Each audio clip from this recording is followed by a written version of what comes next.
Привет-привет! Меня зовут Людмила, и с вами Людмила Шпакова в потоке. Наш сегодняшний разбор называется так: «Его истинные чувства к вам сегодня». И у нас будет 3 позиции, выкладываю перед вами. Пожалуйста, загадывайте ваших мужчин. Начнем мы, как обычно, с сигнификации, чтобы вы четко понимали, да, что правильно выбрали позицию. Просигнифицирую мужчину, расскажу о нем, что, кто, почему, чтобы вы его узнали. Да что ж такое, я смотрю, как-то кривенько. Значит, после сигнификации посмотрим, как человек вас для себя видит. С какой целью он вообще ведет это общение, кто вы для него. И, конечно же, его истинные чувства к вам на сегодняшний момент. Двоечки, троечки идут в ожидание. Начинаем с единичек. Опанька. Товарищ дьявол сразу к нам пожаловал. С начала расклада, чтобы так нас взбодрить. Понятно. Дьявол в иерофанте. Мое любимое сочетание. Я очень правильный человек. Я помогаю всем серым и убогим. И маг. Ну, а куда без него? Значит, но на самом деле я дьявол во плоти. Я обманщик. Я манипулятор. Сильная личность. К нам пришла очень сильная личность. Значит, это мужчина, который, во-первых, всегда, если так можно назвать, да, себе на уме. То есть человек, у которого есть свои желания, свои потребности, и он всегда следует только за ними. Ему абсолютно наплевать, что хотите вы, что думаете вы, ну и, собственно говоря, да, куда вы идете, куда вы будете двигаться, потому что он всегда уверен, что двигаться вы будете по заданной им траектории. Понимаете? Человек, который немножечко считает себя Богом, да, совершенно, я говорю совершенно серьезно по тем картам, которые я вижу. Здесь мужчина считает себя Богом, который спустился с небес на землю, и как он скажет, так и будет. Вы можете что угодно делать, но все равно сделайте так, как хочет он. Но это его мысли о себе. Значит, дальше. Здесь человек, который просто он, вы понимаете, хамелеон. Человек с 1000 лиц. Он всегда подстроится, он всегда поменяет цвет, он сделает все, что угодно, если ему это будет выгодно. Это человек, у которого нет какого-то морального стержня, понимаете? То есть он может позиционировать себя, да, с одной стороны, а являться совершенно другим человеком. То есть вообще вот этому мужчине нельзя верить никогда и ни в чем. Никогда и ни в чем, понимаете? Строит он, конечно, из себя иерофанта. То есть он строит из себя очень порядочного человека, высокодуховного человека. Он очень много читает, он может философствовать, говорить о каких-то смыслах жизни, да. То есть человек, с которым очень интересно, но это дьявольски интересный человек. То есть он привлекает ваше внимание, он захватывает его, да, он его начинает как-то, знаете, всасывать в себя, и вы уже находитесь в безумной зависимости от этого. Вам хочется писать ему, вот как-то, знаете, с ним рядом постоянно хочется взаимодействовать, вот этой вот связи безумной. Человек вызывает такую зависимость от себя. Он может прекрасно пахнуть, роскошно одеваться. То есть реально, когда вы о нем думаете, может идти дрожь по всему телу. Потому что он обладает этой харизмой. Вы понимаете, маг, иерофант и дьявол в одном флаконе. Это одни из самых ярких, одни из самых мощных арканов, понимаете, старшие арканы. Но здесь перевернутый дьявол и перевернутый маг. Это говорит о том, что человек деструктивен. То есть его способности и вот эту харизму он использует во вред людям, на благо себе, но во вред людям. Человек, который пойдет по головам, человек, который предаст вас, не задумываясь, даже если 5 минут назад клялся вам в любви. Понимаете? То есть вот такой мужчина. Умеет переключаться, умеет вот это вот все как-то, знаете, внутри себя перерабатывать, переваливать. Здесь очень сильная натура и безжалостная. Абсолютно безжалостная натура. Вот. Еще, знаете, так интересно. Он находится в такой очень мощной связке с его ангелами-хранителями. Я не говорю сейчас о том, что он верит в магию, занимается магией. Нет, он на каком-то, знаете, энергетически-психологическом уровне взаимодействует со своими кураторами. И ему все время помогают. Вы понимаете, он установил очень четкую связь с высшими структурами, и они ему реально во всем помогают. То есть здесь человек, который выглядит как счастливчик. Вы вот смотрите, да, и одет, и пахнет, и интеллектуально, и харизма прет со всех сторон, и сексуальный, и на работе все хорошо, и денежки есть, и желания свои исполняет по жизни. Вы смотрите, думаете, блин, ну ни хрена себе, да это кто передо мной? Такие люди, они, конечно, они как звезды или как солнце, да, они притягивают к себе вот светлячков, да, которые хотят быть в этом пространстве. Вот. Но вам непонятно, почему он такой удачливый, почему так все у него круто. У него идет вот просто прямая линия с высшими силами. Он прям с ними договаривается, понимаете? Ух, ну и ну, девочки. Вы где взяли-то его? У нас что, такие есть еще? То на расклады так к нам в основном какие-то инфантилы приходят, да, поэтому я удивлена. Хорошо, давайте посмотрим.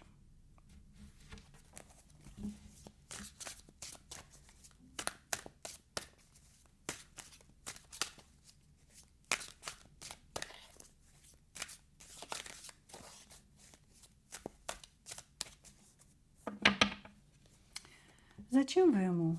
Как он вас видит для себя?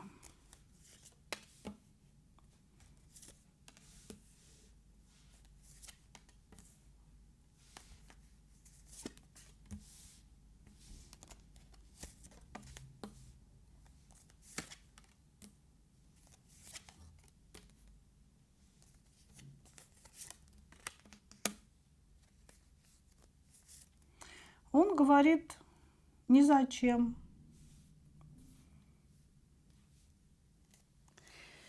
Ни зачем она мне. Между нами все кончено. Я бездействую. То есть здесь однозначно между вами произошел разрыв. По перевернутой башне поставлены какие-то точки. И на сегодня мужчина переключился, то есть он как-то, знаете, как и показала сигнификация, да, он умеет это все дело переключать. Это значит, что он глубоко не погружается. Может быть, здесь у нас вообще такой, знаете, нарц диагностированный, да, с поставленным диагнозом, а они же не чувствуют, понимаете, так, как чувствует человек без такого диагноза. То есть у них отсутствует эмпатия, у них не работают зеркальные нейроны. Вот. И здесь, может быть, ему было легко это сделать. Понимаете, он как бы отыграл с вами определенную роль. Ну, поругались, расстались, ну окей, да, как бы больше не интересно. То есть здесь человек говорит нам о том, что между вами все закончено, что вы ему уже ни зачем не нужны, вот, что он перестает прилагать какие-то усилия, он не будет больше действовать, ему уже не интересно за вами наблюдать. И, собственно говоря, я бы сказала так, хорошо, что все так произошло. То есть здесь как-то мужчина, знаете, прошел момент расставания с вами очень легко, и уже идет в какие-то новые отношения, судя по всему. Понимаете? То есть здесь все говорит о том, что я закончил. Я закончил. Все. Я закончил. Тут еще, понимаете, какая ситуация? Вы можете писать ему, то есть, быть может, вы ему писали какие-то сообщения, на которые он не ответил. Или ответил, но ответил очень сухо, сдержанно, никак. Понимаете?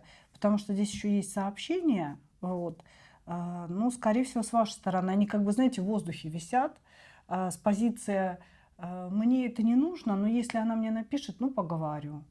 Да, как дальше разговора не пойду, ну, поговорю, окей. Ну, вот так, понимаете? Он настолько уверен, что он на расхват, и он на расхват. С такой энергией реально он на расхват. Что он не переживает глубоко какие-то потери, какие-то расставания. Даже если он вам говорил, что вы единственные уникальные из всех уникальных. Вы поймите, говорить и делать, говорить и чувствовать – это разные совершенно вещи. Хорошо. Ну давайте, может, хотя бы чувства какие-то остались у него.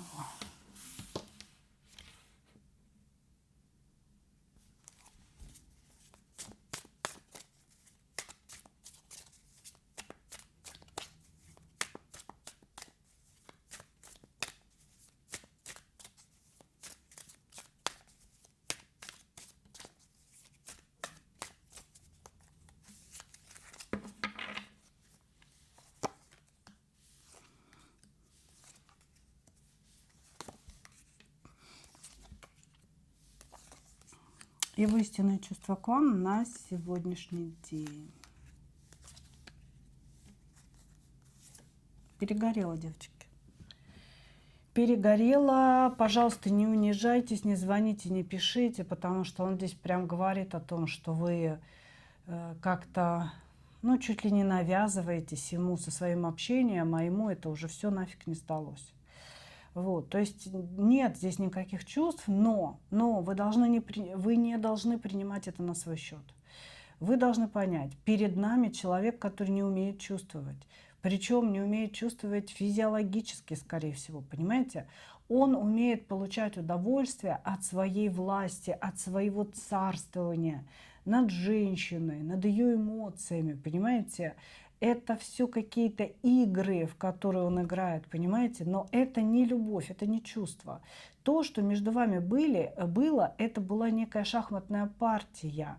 Он наигрался, ему сейчас все равно, кто выиграл, кто проиграл. Он пошел дальше. Наигрался по одной причине. Он ничего не чувствовал. Он пришел для подтверждения собственной значимости. То есть взаимоотношения с вами были для того, чтобы он почувствовал себя Богом. Понимаете? Ну, что-то пошло не так, видимо, как бы, или уже очень сильно почувствовал себя, надоело, да, или вы ему не дали себя чувствовать Богом. Здесь все надоело, закончилось, понимаете? По пятерке пентаклей их нет никаких чувств. Переворачивается придурочный король воздуха. Это тоже с позиции наигрался. Я присытился, я наигрался. На сегодняшний момент человек от вас ничего не хочет. Более того, его очень напрягают какие-то ваши попытки созвона, разговора с ним. Он считает, что разговаривать уже нечем, потому что он поставил точку. Ему все равно абсолютно на то, что вы чувствуете, и что вам надо закрыть этот гештальт. Все, он человека вычеркивает. И, к сожалению, вот такое ощущение, что он вас сейчас вычеркнул. Понимаете? Вычеркнул. Здесь у него это очень хорошо получается делать. Но это говорит лишь о том, что нет эмоций. У этого человека вообще никому нет эмоций, поверьте. Он не знает, что такое настоящая любовь. Может быть, в этом его горе, понимаете? Но пусть он эти проблемы решает самостоятельно. Короче говоря, из истинных чувств нет никаких истинных чувств, их и не было вообще никаких. Человек говорит, что все закончилось, я устал, отстаньте от меня, не трогайте меня. Как бы я больше здесь ничего не хочу. У меня пусто, холодно, не надо мне звонить, не надо мне писать. Я больше ничего здесь не хочу. К сожалению, так. А может, и к счастью, слушайте. Может, и к счастью. Благодарю вас. Двигаемся дальше. Двигаемся дальше.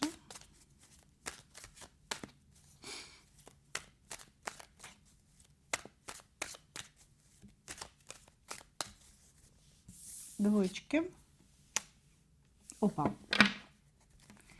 За сильными личностями сразу идет перевернутая королева кубков. Угу. И все про нее любимую, да.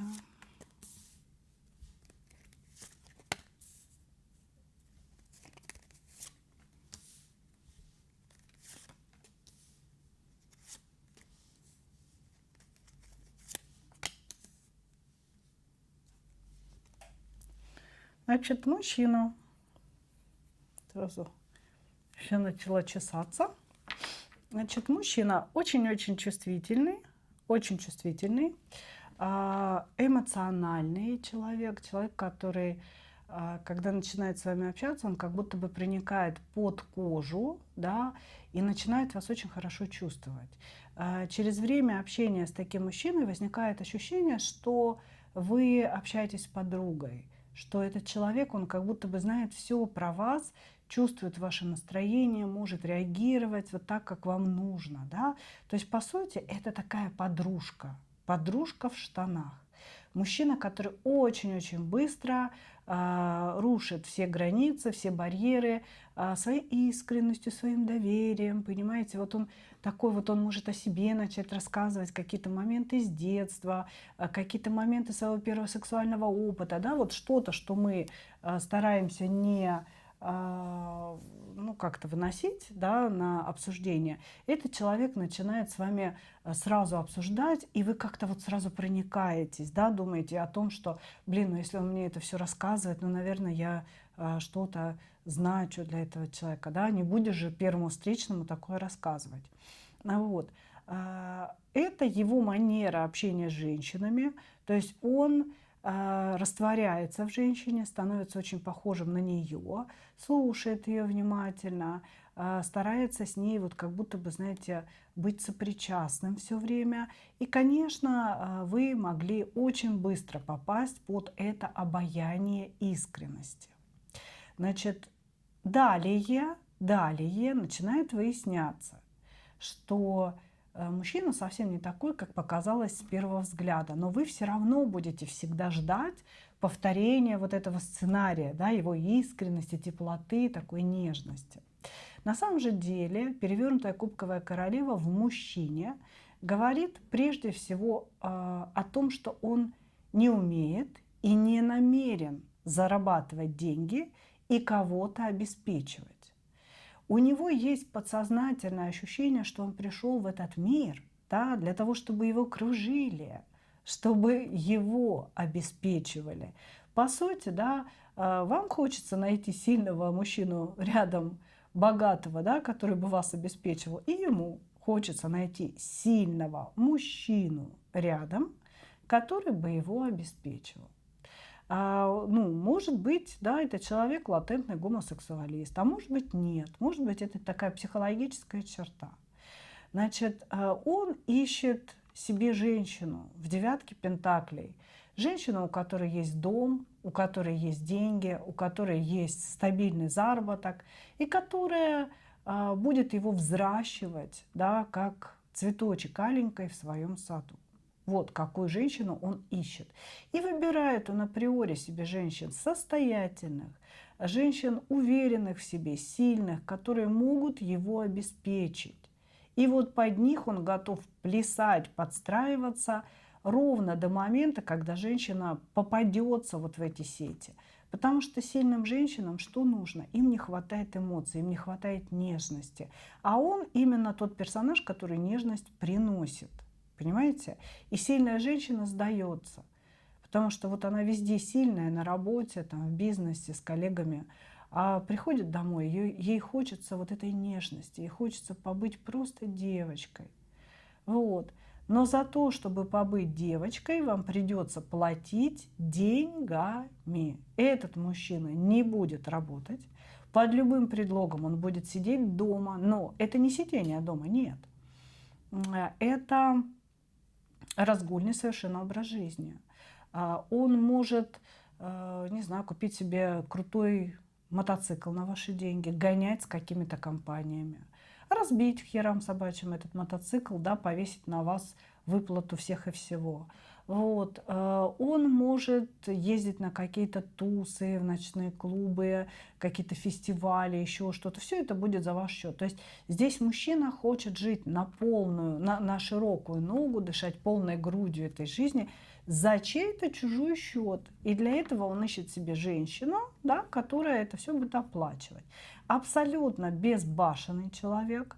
Вот. И тут есть еще такая, знаете, черта своеобразная. Он очень жаден, когда деньги тратятся не на него. То есть, если вы на него тратите, ну все классно. Но если вы, не дай бог, себе новую машину купили, да, или там купили себе поездку на дорогой курорт без него, то здесь будет какая-то ссора, высказывание, пересчет ваших денег.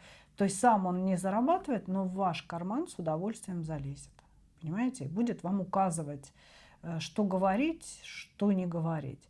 При всех этих качествах, неспособности двигаться самостоятельно, неспособности заработать денег и быть настоящим мужчиной, этот человек будет требовать от вас, чтобы вы его уважали, чтобы вы его называли своим императором, чтобы вы никогда не унизили его словом «альфонс» или «абьюзер», или тем, что вы вообще видите его абьюз. То есть вы должны строить из себя постоянно какую-то дурочку, которую имеют по всем фронтам, но она боготворит своего мужчину. Вот. При этих условиях он готов быть вот таким нежным, мягким, делать массаж стоп, ну и вот как-то все остальное. Хорошо. Считает себя просто любовником, божественным любовником.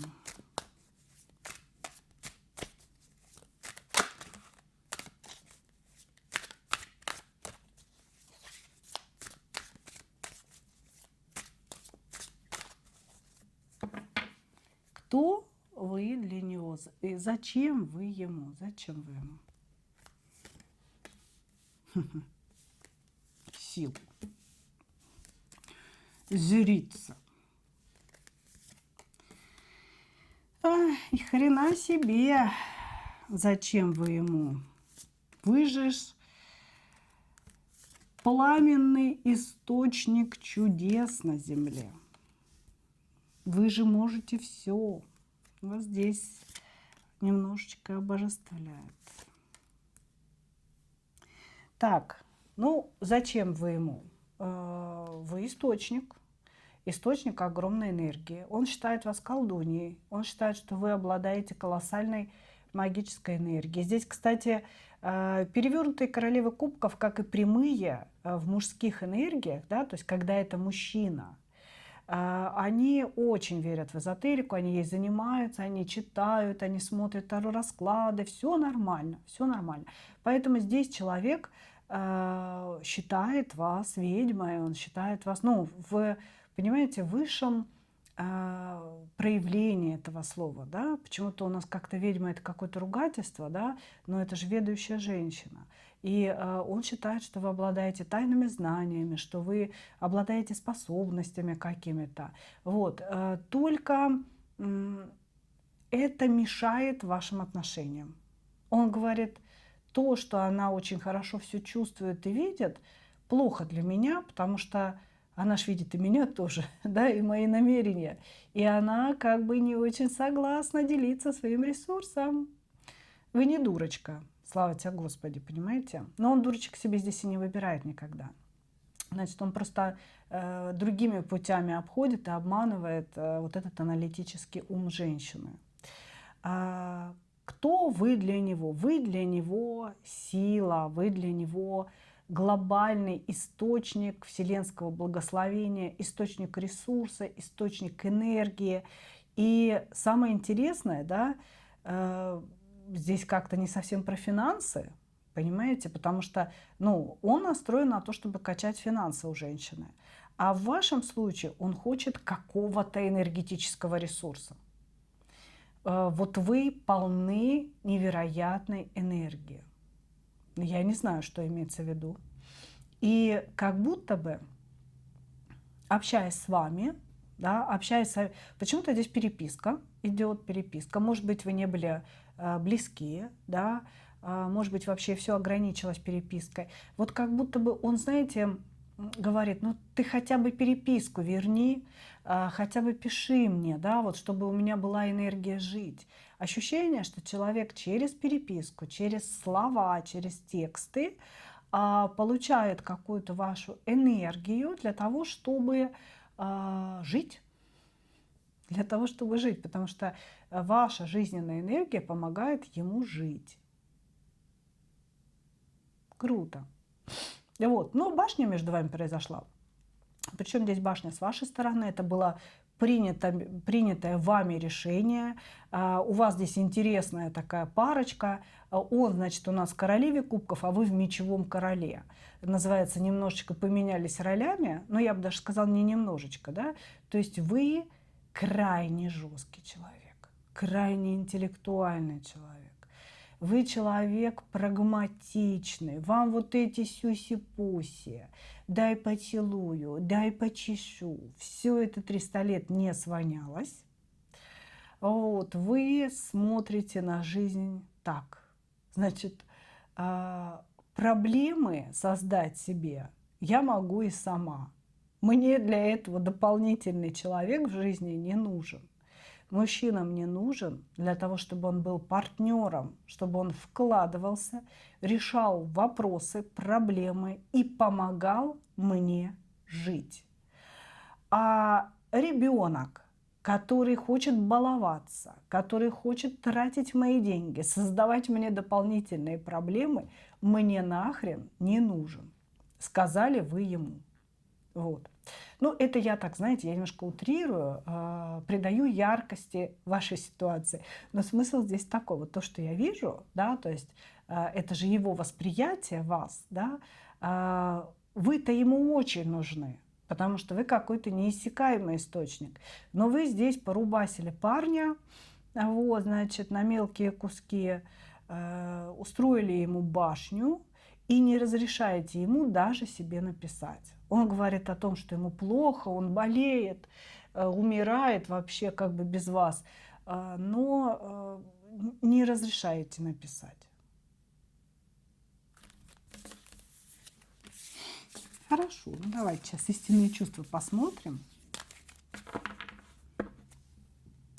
Какая-то его тайная любовь, как будто бы, знаете, у него есть женщины, с которых он может качать бабки, а вы женщина, которая дает ему энергию вообще жить. Интересно, тут так получается у нас.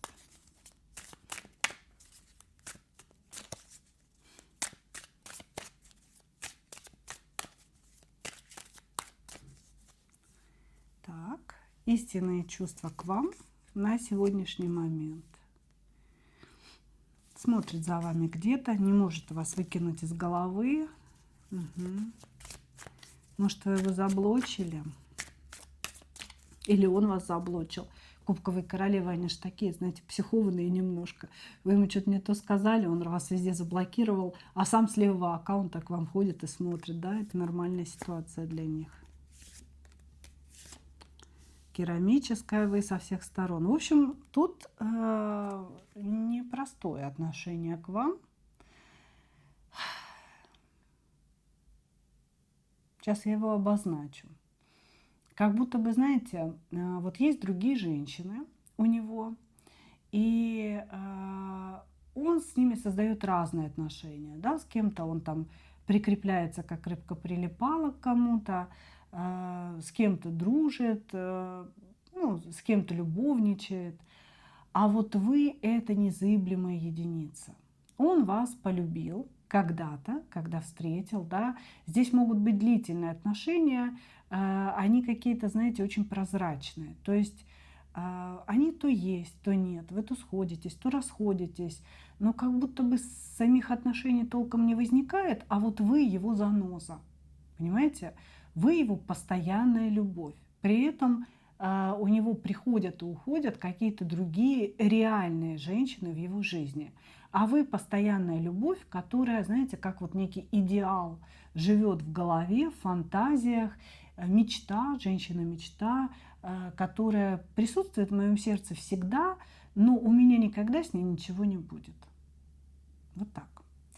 И что сегодня? Сегодня, так же, как и всегда, этот человек говорит: в моем сердце есть темная комната, в которой стоит сундук. Сундук закрыт на 1000 замков.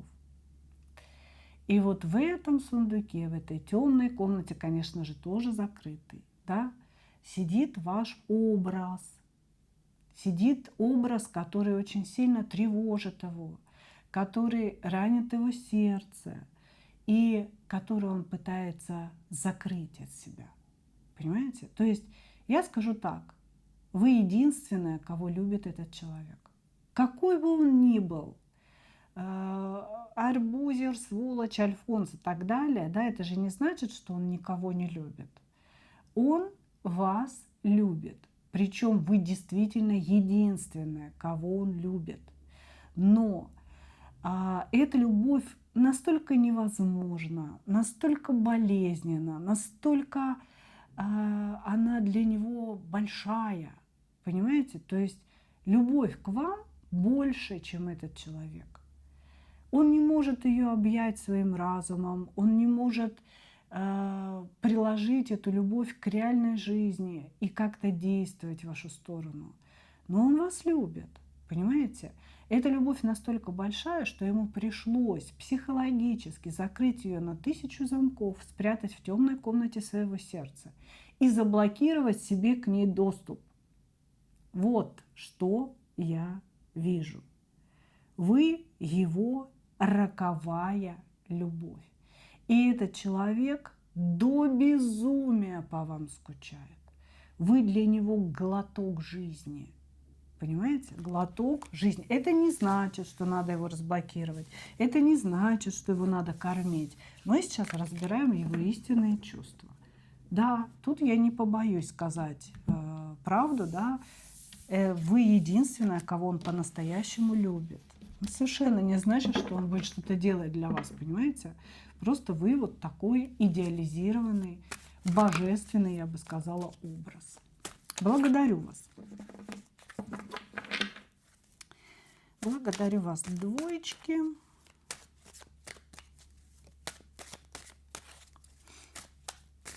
Двигаемся дальше. Троечки.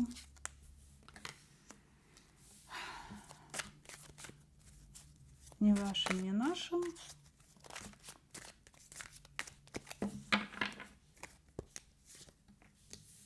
Угу.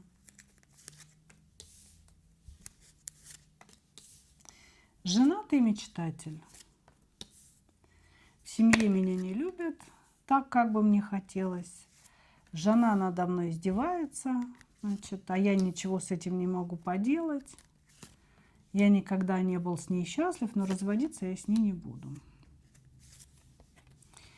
Мужчина, который ведет двойную жизнь, всегда, причем на протяжении всей своей жизни. Я думаю, что он очень рано женился. С женой у него достаточно длительные и уже уставшие отношения. Быть может, между ними там секс возникает 1 раз в полгода, может, его вообще не бывает. Вот. И он, так как он еще достаточно такой, знаете, заряженный, я бы сказала, да, он ищет разные романы на стороне и заводит романы. Он не заводит любовь, он заводит романы сексуального характера. У него это случается достаточно часто, то есть женщины меняются. Каждая из женщин, которая приходит, считает его немножко таким тюфячком. Понимаете? То есть Женщины думают, что им можно помыкать, он такой слишком какой-то мягкий, доступный. Вот. Но на самом деле он просто хитрец. Он использует женщин, использует их сексуальный ресурс, ну, давая им вот такой образ тюфячка, человека, которого «пожалейте меня», да, жертву отношений. Он сразу всем рассказывает о том, что он женат, у него есть дети, жена его держит в плену, конечно же, да, то есть как бы он ее не любит, но уйти от нее не может. Вот, жена деспот, жена стерва, а он, бедный, несчастный, «пожалейте меня, я ищу настоящую любовь». То есть здесь вот прям трепло такое страшное, да, как бы рассказывать будет много что. Вот, на самом деле, да, жена действительно в доме глава, хозяйка, она руководит им, но этому человеку это жизненно необходимо. Он никогда не бросит эту женщину. Ему нужна жена-управительница. Ему не нужен равный партнер, ему не нужна кубковая королева. Ему нужна императрица с мечом в руках, понимаете, которая будет отрубать причиндалы, если он не будет слушаться. И он там слушается, и пашет, и делает то, как она говорит. Но чтобы где-то себя чувствовать мужичком, да, он берет свой жезл и понесся, понесся, понесся. Вот. Вот такой товарищ. Мечтательный, такой весь с поволокой в глазах, как-то сексуальные намеки сразу. Ну, главное, что все без обязательств. Он, кстати, специально рассказывает о том, что у него есть семья, чтобы женщина, или вы конкретно, да, ни о чем не просили, ничего не требовали. Это его прекрасная отговорка. Ну, ты же знала, что у меня есть семья, ты же сама на это пошла, да? Мы же разговаривали только об эмоциях или только о сексе. Мы же не договаривались, что я тебе там предложение буду делать, например. Хорошо. Для чего вы ему?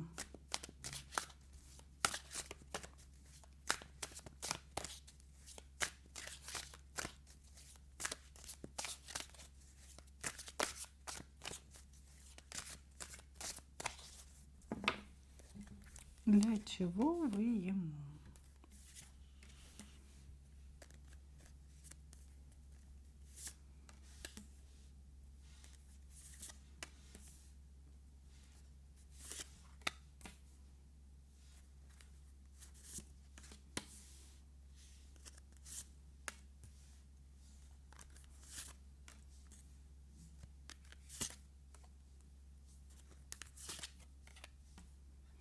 Так, ну, здесь у вас-то тоже есть семья. И, ну, во всяком случае, он вас видит как женщину в семье. Вы тоже достаточно жесткая, такая вся мечевая королевишна. Вот здесь, знаете, что он хотел? Он хотел с вами наладить длительные сексуальные отношения, ну, как бы с вашего позволения, что ли, понимаете? То есть, по сути, он ищет себе постоянную любовницу, которая бы давала ему эмоции, секс в нужном объеме, и при этом никогда ничего не требовала. Поэтому он ищет себе замужнюю любовницу. Муж там где-то обеспечивает, с мужем какая-то бытовуха, а для него она всегда красавица, она всегда сексуальная, всегда в настроении, голова не валит. Вот. И вы для него именно такой человек.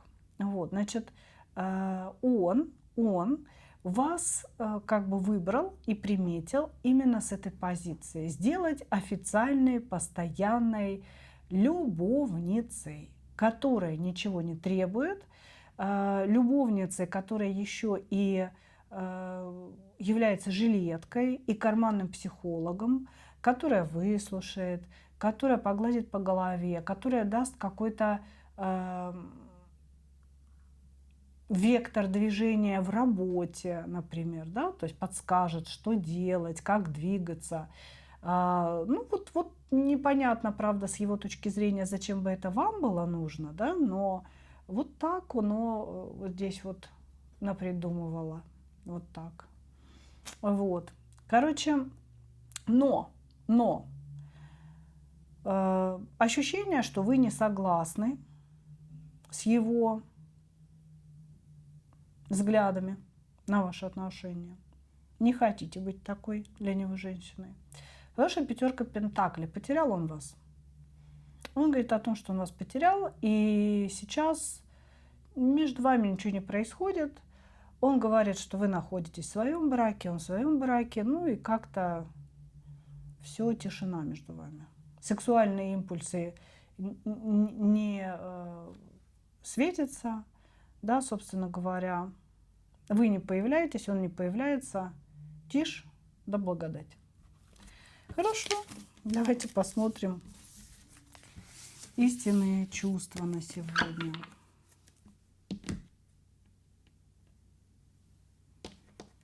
Его истинные чувства на сегодня к вам.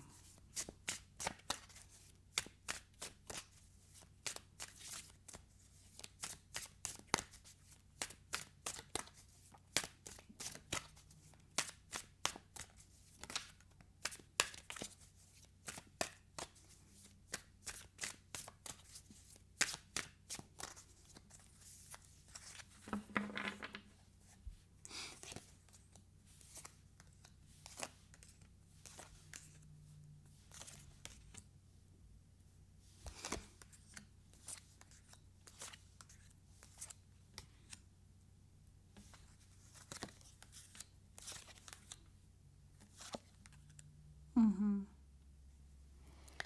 Так, тут как будто бы, знаете, такая гипотетическая влюбленность у вас присутствует. То есть, если бы мы с ней помирились, или если бы мы вместе были, или если бы она согласилась быть моей любимой и любовницей, ну, по сути, любовница, он это называет любимой, да, у него такой романтический взгляд на такие отношения, вот, то любовь бы у нас была кровь из зубов. Вот так. Вы как будто бы, знаете, не позволили ему вас любить, не позволили ему вот стать счастливым человеком и вас тоже осчастливить собой. Значит, есть, конечно, чувства в вашу сторону, здесь присутствует вообще залипон какой-то жесткий. Вот, человек испытывает страсть к вам, у человека очень много сексуальных фантазий.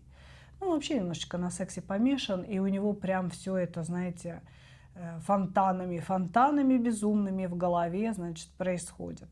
И такие фантазии, сякие, и групповые фантазии, и садистские фантазии, мазохистские фантазии, всякие разные фантазии. Здесь человек как будто бы, знаете, решил всю свою жизнь посвятить сексу и его проявлениям. Хочу попробовать все, и хочется все попробовать с вами. Вы для него очень сексуально привлекательны. И он здесь, конечно, мечтает и весь погружается в свои сексуальные мечты. Вот, значит, да, есть и влюбленность. Вы вот прям реально как-то его заводите. Заводите, возбуждаете, и физически возбуждаете, и психологически, тем, что вы какая-то такая неподкупная, принципиальная, хочется сломить, хочется продавить, хочется заставить, хочется, чтобы вот именно она страдала по мне, именно она думала обо мне, именно она любила бы меня. Понимаете? То есть как-то вот ее хочу, говорит он. Хочу именно ее, никакую другую не хочу. Вот, значит, есть чувство здесь. Если вас не смущает такая сексуальная, да, гипернаправленность, скажем так, то, конечно, это можно назвать чувствами. Человек за вами следит с разных совершенно мест, из разных мест, простите, много карт слежения. Если давно не общаетесь, все равно следит, он вас не забыл. Здесь человек в Луне находится, он о вас очень-очень много думает, все это крутит в голове. Вот. Как-то вы запали. Вот запали. Может быть, знаете, все давали, вы не дали. То есть у него здесь какая-то вот прям идея фикс вас покорить присутствует. Вот. И очень много чувств в вашу сторону. Он такой эмоциональный товарищ. Вот. Очень много чувств. Они, конечно, все с таким своеобразным оттенком. Да? То есть человек хочет на самом деле удобно устроиться в жизни за счет вас. У него все нормально, но нет секса и эмоций. И вот он хочет как бы вами дополнить свою жизнь, потому что вы его во всем устраиваете. Не устраивает только ваша жесткость и непримиримость позиции мечевой королевы, понимаете? Хочет, чтобы вы снова стали жезловой, понимаете? То есть когда-то вы были помягче, вы были сексуальны, вы с ним играли, да, как вот он хочет, чтобы вы снова стали жезловой, как бы начали все заново, вот, и жили бы счастливо, умерли в один день. Ну, по сути, он хочет, чтобы вы там в своей семье, он в своей семье. Временами вы встречались, любились, переписывались где-то в 3 часа ночи, тайно, чтобы драйв такой, знаете, был от жизни. Чтобы вы наполнили его жизнь сексуальным смыслом. Вот. Притяжение, влюбленность своеобразная, зацикленность на вас, ощущение, что вы какая-то роковая из роковых. Все это в человеке присутствует. Но предложить он вам готов. Вот то, о чем я говорю. Все зависит от того, что же нужно вам. Да? Все виды интереса в вашу сторону здесь у человека вот прям ярко горят. Поэтому хотите его в любовнике, берите тепленького. Ну что, мои дорогие, так вот получился у нас разбор. Благодарю вас за ваше внимание. И как обычно, хочу пожелать вам только одного. Встретить свою настоящую любовь и не потеряйте в ней себя. Ну а мы увидимся с вами в следующих видео. Пока-пока.